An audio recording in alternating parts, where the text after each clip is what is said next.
San Francisco is still trying to bounce back from the days of having so many vacant storefronts. There are signs of a rebound, but it's not as fast as it really needs to be. Now, hoping to encourage greater recovery, the city is now making it easier for chain stores along parts of Vaness Avenue to open. And that action may trigger some changes in other neighborhoods. Yeah, ABC 7 News Building a Better Bay Area reporter Lan Melendez is here to take a look at really a very important topic for the entire city. Yeah, well, when you think about it, commercial real estate equals revenue for the city in the way of taxes, right? But San Francisco has never really been a fan of chain stores. That may be changing. Recently, there was no opposition to the proposal to make it easier for chain stores to operate on Vaness Avenue, perhaps a sign of other changes to come in places considered to be dead zones. Vaness Avenue was once San Francisco's auto row. Rambler, Dodge, Cadillac, Buick all had a stake in the city. The majority are now gone, leaving behind large, empty commercial spaces. We're at 35% vacancy. We're at 250,000 square feet of vacancy. That's more than 4 football fields put together. 8 of the sites are over 10,000 feet. In other words, small businesses have no business leasing these spaces. So it leaves a hole in leasing, right? So who's attracted to those spaces? Usually large national tenants. And what these large national tenants have told us is that they're not interested in coming here anymore. They don't want to go through the fight. That fight has gone on for years because, for the most part, San Francisco has protected small businesses by blocking some retail chain stores from leasing space. That will no longer be the case in parts of Vaness Avenue, as the long and costly special permitting process for chain stores will be eliminated. Without objection, the ordinance is passed on first reading. Supervisor Danny Sauter represents part of the Vaness corridor. Along Vaness Avenue, along a highway, a busy street, these are the spaces that Formula Retail should be in, and we want to make it easier for them to open up.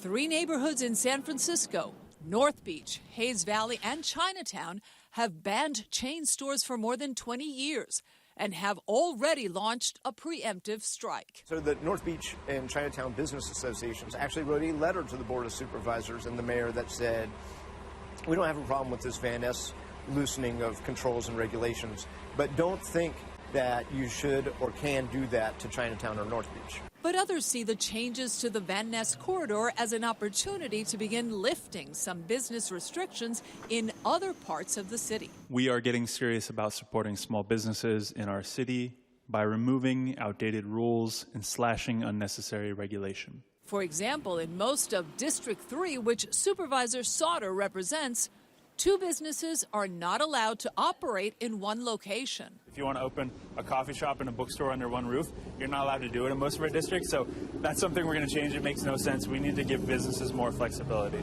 Retail experts say that kind of flexibility is vital to the city's economic recovery. Because so much focus has been placed on the downtown area, many people don't realize that other neighborhoods are struggling, like Telegraph Hill, for example, where leasing has become nearly impossible because this area is primarily office space. There are cafes here that seem frozen in time since the beginning of the pandemic. On May 16th, this Starbucks within the Levi's Plaza complex closed.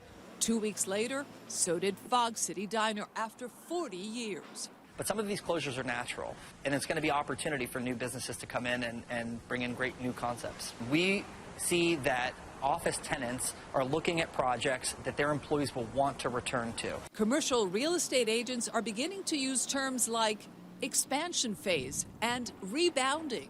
Sauter told ABC 7 News that 2 AI-related companies had recently leased 2 spaces, a total of 43,000 square feet, at Levi's Plaza and Waterfront Plaza.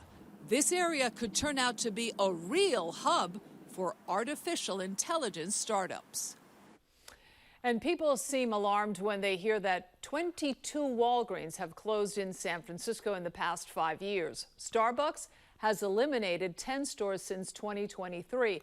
But it's important to know that this is not unique to San Francisco. These chain stores are closing stores throughout the country because they have had declining sales and labor problems. So if you're not going to put a Target or a Walgreens or a Starbucks, what do you put on Van Ness, right? So what I'm hearing is maybe a gym, Maybe also those climbing rock wall gyms, places. rock wall, something like that where, younger people, not us, really, You could.